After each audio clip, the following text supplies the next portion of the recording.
From KOAT Action 7 News, this is breaking news. That breaking news, we're covering the wildfires burning in New Mexico. We've learned 2 people were found dead in the McBride fire in Ruidoso. Officials are updating us on that fire right now. Let's listen in. Additional outbuilding structures like barns or sheds, those are primary residents. We are also confirming at this time that there have been 2 fatalities related to the McBride fire. All evacuations from the McBride fire remain in place. Firefighters have successfully held the fire from moving further into the town of Ruidoso at this time. Winds are continuing to push this fire to the northeast towards the airport. The fire has now reached Eagle Creek Canyon Road in Alto, New Mexico. A Type 1 incident management team did take command of the McBride and the Nogal Canyon fires at 6 o'clock this morning. Moving to the Nogal Canyon fire. The Nogal Canyon fire is now 345 acres. 6 homes and 8 outbuildings were destroyed during the course of the Nogal Canyon fire, and the fire is now 4% contained. Again, Nogal Canyon still remains under evacuation notices as well. At this time, I would like to introduce Carrie Gladden with the Village of Ruidoso, who's standing next to me, and she will be addressing the 2 fatalities related to the McBride fire at this time. Good morning. Because this is still an active investigation, we do not have a lot of information to report on the 2 fatalities. Basically, what we have put out up to this point is that on April 12th, about 2:30, local firefighters responded to a structure fire at 539 Gavilan Canyon Road in Ruidoso. Later that evening, the Ruidoso Police Department received information that an elderly couple was missing and their family members couldn't find them. Yesterday, RPD detectives and the New Mexico State Police Investigations Bureau, working together with the Bonita Volunteer Fire Department, located the remains of those 2 individuals. Right now, the investigation is still ongoing. The New Mexico State Police are working with the Office of the Medical Examiner, or Investigator, excuse me, to positively identify those victims. So that's what we do know about that part of this at the moment, and we'll stand for some questions afterwards. With regards to evacuations, the evacuations are still in place that have been in place up to this point. Moon Mountain area, east of Hull, Homestead Acres, Rancho Ruidoso Valley Estates, which includes Deer Valley, Deer Park, and Alto, east of the Flute Player. Yesterday afternoon, many of you were here with us when we added to that the area on the other side of Gavilan Canyon Road when we had the fire jump. And the crews were able to contain that. It did not cross Gavilan Canyon up here on the, I guess it would be kind of the south side. It did not cross onto Sudderth. It did not cross onto Meander. So crews were able to maintain that line, and there's a large swath there of mobile home parks and RV parks, and none of those came into play, and we did not lose any structures there. And now I'm going to turn it over to Dave Bales. He's the incident commander that took over this morning at 6. Good morning, everybody. Again, my name's Dave Bales. I'm the incident commander for Southwest Team 2. And as you've heard, we assumed command this morning at 0600.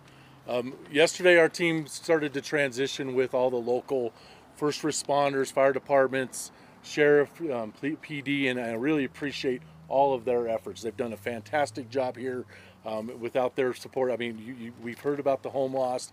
It would have been much worse without their efforts. So our team coming in, transitioning with them, say we're going to bring the full availability of all our aviation and ground resources to fully suppress both the McBride and Nogal Canyon fires.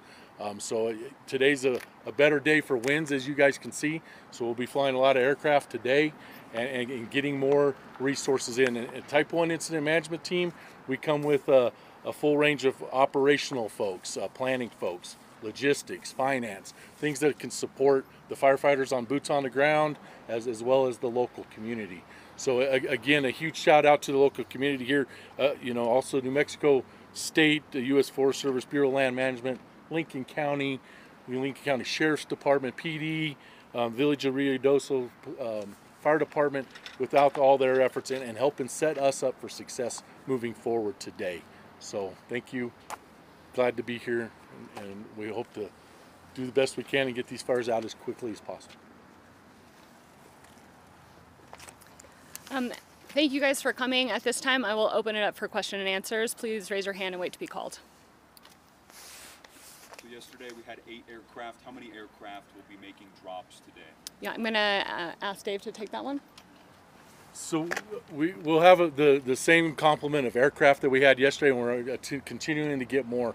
We have Type 1 helicopters, Type 2 helicopters. We also have the large air tanker and VLAT as well. So both coming out of Alamogordo Air Tanker Base and Roswell Air Tanker Base. And then our helicopters are scattered throughout the area to support both Nogales Canyon and McBride Fire Resources. So. About how many people are fighting the fires, and are you asking for more help to the state? So currently we have around 250 people, and realize a lot of these folks have been fighting fire for nonstop for about 2 days. So we're trying to get those folks rest. We've ordered in a large contingent of resources to come into us. So they're traveling from all over the country right now to come in. So our ICP is at the Ruidoso Downs racetrack. When I left there just a few minutes ago, lots of folks were pouring in, engines, things like that. So we're getting a lot of support to get out on the lines now.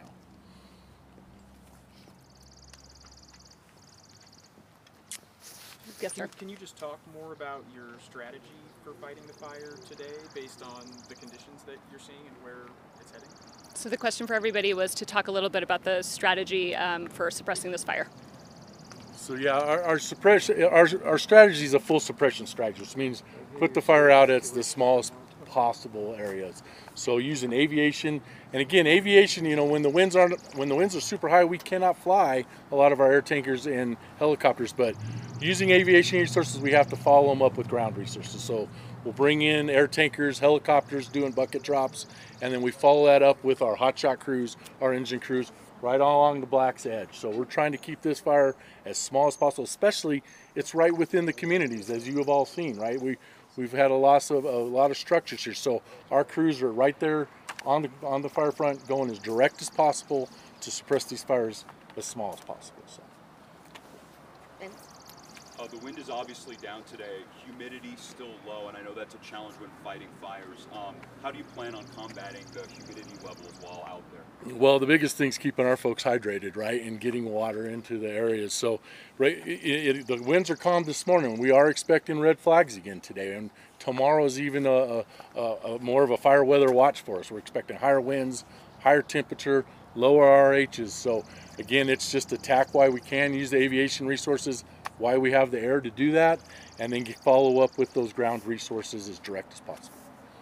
Do you guys anticipate any other areas to be evacuated today, or? At this time, I don't know any. You know, we're going to have to see how the fire continues to progress. Again, I think our local initial attack and the local Type 3 teams, they've done a fantastic job. They've set us for success. We've got dozer lines, hand lines, areas that they're able to pick up today and continuing to make progress. So we hope not to, but if we have to, we will. Could you give an update on the people that have been evacuated in the past couple of days? I don't have much of an update for them. I know there's some evacuation centers that some folks are at, so if there's evacuation centers. We have all the people that have been evacuated or displaced from their homes. We have the Ruidoso Convention Center, which is open as a shelter, and then we also have been working with hotels in the area to get anybody that needs housing for the time being placed. Do you have an update on how many more people were evacuated, or? I'd say yesterday we were thinking up to yesterday it was about 4,000, and probably yesterday with the additional evacuation it was probably 4,500. Gabe? Will we actually get an escort today to see just the aftermath of what's happened?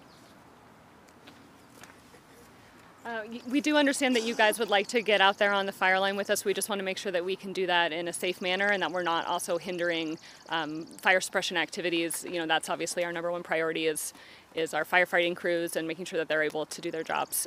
So we'll work on that as best we can. Yes, sir. What kind, are you getting good participation of folks following evacuation orders, or are there a lot of people staying behind? Yeah, we have seen a lot of people follow the evacuation orders. Obviously, that's our recommendation, and our professional advice is that if there is an evacuation order, that people please heed that evacuation order. We understand and are sympathetic to the fact that people want to be in their homes, they want to go home, but we don't want to let people back in their home before it's safe to do so. So this couple that died yesterday, so they were trying to evacuate and they couldn't. So there are people still there in that kind of road trying to evacuate, or? So what we can say is that the area where the deceased were found was under an evacuation notice. As to the details of what their decision making was, we unfortunately don't know the details of that right now. Got one over here. Are there any law enforcement patrols happening around the evacuated areas?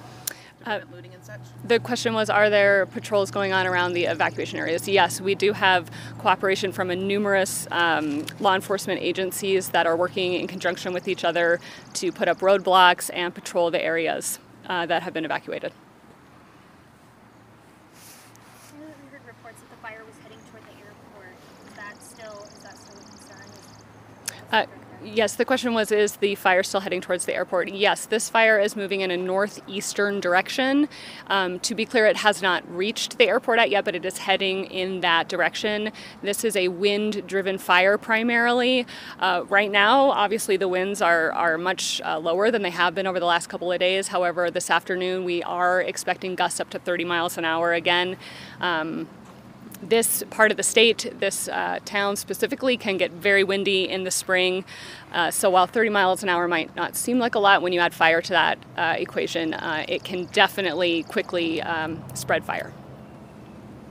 The 0% contained has been there for multiple days now. How do you guys determine that percentage? The question is, how do we determine percent contained? So percent contained is when fire crews are able to get in and establish fire line, and that they feel confident that that fire line will continue to hold for the long term. That being said, obviously the goal with this fire is to get to 100% containment and then 100% controlled fire, and we're hoping to make progress on that front as soon as we can. Yes? I do have questions about the hotshot crews that are here. I know that there was a 20-person crew from Phoenix that had moved from Belen to Ruidoso last night. So how many hotshot crews are here, and where are they coming from? We have multiple hotshot crews that are assigned to this fire. I think, Dave, 4? About 5 right 5. We have 5 hotshot crews. We have more that have been ordered who will hopefully be able to join us as soon as possible. They are coming from across the state, and some are actually coming from other states as well to join us. Sorry, I also know that there was a Type 1 heavy helo that also came from Belen yesterday. How many heavy helo, like the 2,500-gallon helicopters? I believe we have 2, in addition to the other aircraft that we have. All right, guys, thank you so much for joining us today. Have a good day. It was a live press conference covering the McBride and Nogales fires near Ruidoso. The McBride fire, of course, right on the city's edge. The governor tweeting out this morning, the loss of 2 lives in the fire is absolutely heartbreaking, and she is keeping the entire Ruidoso community in her prayers. Of course, we got that new information overnight. For the latest updates on any wildfire burning in the state, you can head to nmfireinfo.com. Again, nmfireinfo.com. For more on the weather conditions facing those battling the fire, here's meteorologist Byron Morton. Hey there, Todd, and a bit of good news. We heard from the reporters and also, of course, the officials there that the winds are not as strong today as they have been the past couple of days. So we're seeing that with the report from the airport at Ruidoso. Those winds out of the east-southeast, 11 gusting only to 16 miles per hour. The problem is that we still have extremely low humidity, just 7%. Anytime that humidity is really under 15%, that is just way too low. But here's the good news. This is the wind forecast from now over the next 12 hours. And what I want you to you to know is that, yeah, it will peak a little bit this afternoon into the early evening at around 20 miles per hour, but it will die back down as we head through the overnight. And I'm not expecting any strong wind events in the Ruidoso area for the next at least couple of days. All that smoke is being pushed out to the east, and you can see the darker shades of gray. That indicates some heavier smoke. In fact, we do have an air quality alert that continues throughout today into tonight for Raton, Las Vegas,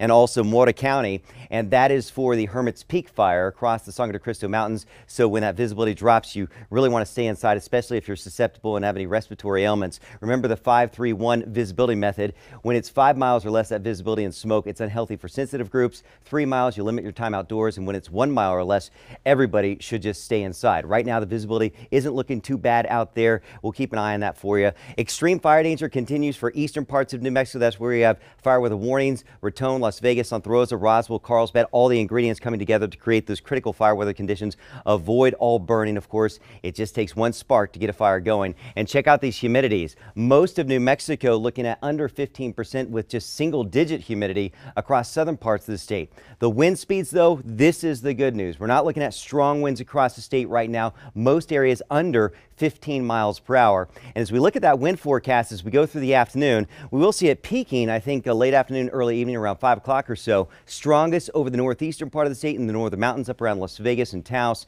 And then as we go into the evening, that wind will calm back down. Tomorrow afternoon, not looking at widespread wind, but some patches of some gusty winds out there. And any wind is, of course, a bad thing. Humidity, it's going to stay low. I think that it will come up a little bit as we head through tonight. Not a whole bunch. You see, still looking at single-digit humidity this afternoon. Tonight, maybe teens and 20s in that humidity department. And then we're back down again tomorrow with those afternoon warming temperatures. Temperatures will be warming up for all parts of the state as well. So the takeaway from this is that, yes, the winds are down, but still with the very dry tinderbox conditions out there, everybody has to be very careful, Todd. All right, Byron, appreciate all the information. Good information. Again, 2 people have been found dead in a home in the McBride fire right next to Ruidoso. Hey, we have crews in Ruidoso. We'll bring you updates as soon as we get them. You maybe heard John Cardinelli asking some questions about the air attack as they fight this fire today. They're very hopeful that they can get more airplanes up or at least get more flights going today to attack this from the air. You can always get the most up-to-date information on wildfires and evacuations on our website, KOAT.com. We cannot stress that enough. We'll keep updating it throughout the day. For now, we'll get you back to The View. Thanks for joining us.